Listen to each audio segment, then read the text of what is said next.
And now we will take a look at the rest of today's main stories. And more than 4,000 people affected by the infected blood scandal should receive immediate compensation of at least £100,000 each. That's the recommendation of the judge leading the public inquiry into what's been called the worst treatment disaster in the history of the NHS. The government says it will consider the recommendations with the utmost urgency.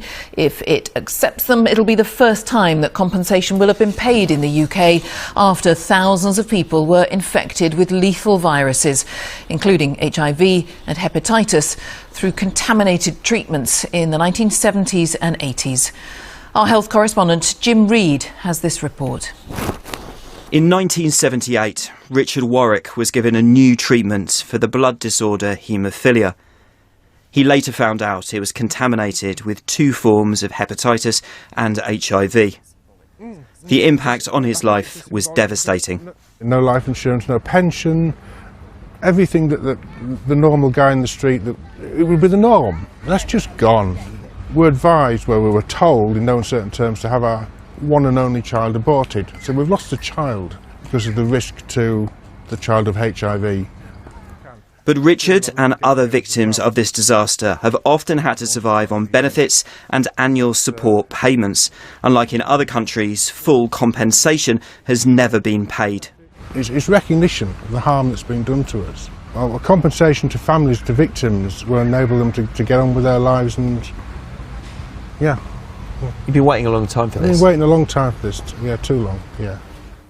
Today then, an important moment. The chair of the public inquiry made his first formal recommendation that some interim compensation should be paid now, with more possible later. I've decided to recommend that interim payments of no less than £100,000 are made to all the infected people and all the bereaved partners who are currently registered with the schemes. In a room in the inquiry building, messages are left in bottles remembering loved ones. Since the start of the inquiry in 2019, 1 infected person has been dying every 4 days. In total, 2,500 have lost their lives. Steve always felt that the treatment had destroyed his life. Sue remembers her husband Steve as she visits his grave in Devon.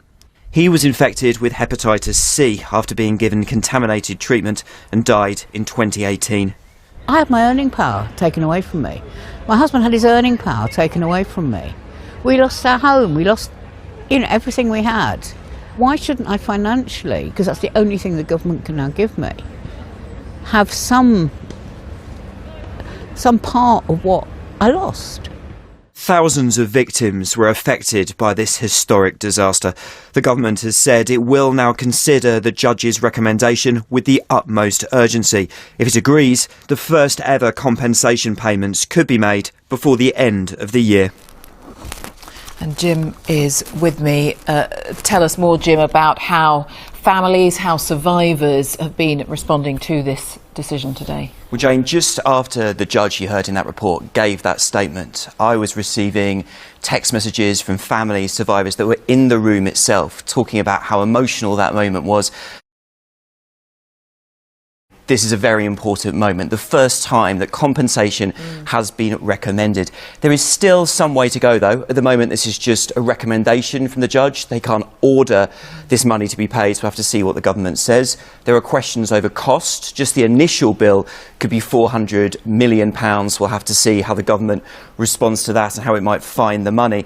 And not everyone is going to qualify at least straight away. For example, the children of people infected wouldn't be included, at least to begin with. I was speaking to one lady, Lauren Palmer, who was just 9 years old back in 1993 when she lost both her mother and father to HIV/AIDS as a result of this. So she's going to have to wait, and people like her, until the end of the inquiry next year to see if she would qualify for compensation. Overall, though, survivors say this is a very big step towards the state acknowledging what was a complete treatment disaster. Jim, thank you. Our health correspondent, Jim Reid.